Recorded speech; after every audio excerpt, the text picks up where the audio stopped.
the transportation industry? Should you be kind of waiting for the next 6 months to go get a new procurement event going, or basically things like should you be buying now versus later, and trends around the transportation sector.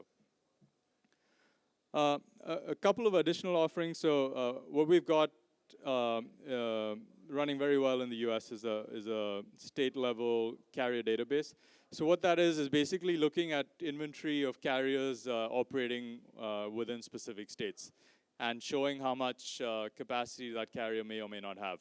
So that in itself will give you an idea of how much capacity is available and how much you should be expecting to pay for freight in or out of that state. Finally, this last one is pretty cool. So members have the option also of signing up for what we call a lane matching service. So if you have a member who's basically moving product from, let's say, Delhi to Bombay, right? And then the trucks or the assets that this company is paying for is basically a one-way rate, because that truck, in theory, is coming back empty.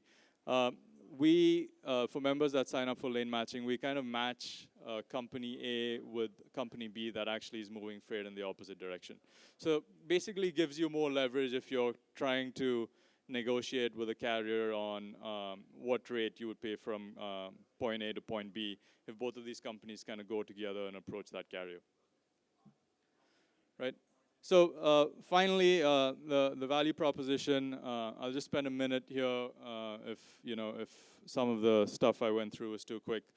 I mean, basically, it's asking or it's providing answers to a few important questions, right? Am I paying a fair price for transportation with respect to my peer and competitor companies? How can I determine where lane-by-lane transportation costs compare to market prices? Do my operational policies generate the best price for transportation services?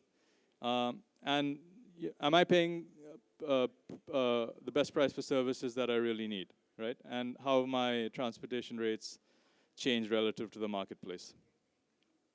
And finally, I think it's a great,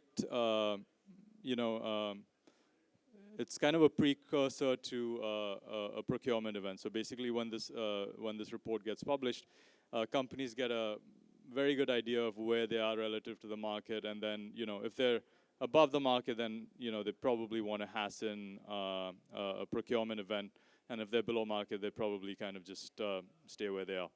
Right? Finally, just one kind of testimonial slide. I'll end with this. And like I said, if there's any questions, and we have a booth, I think it's booth number 13. Feel free to drop by and we'll answer any questions. Thanks.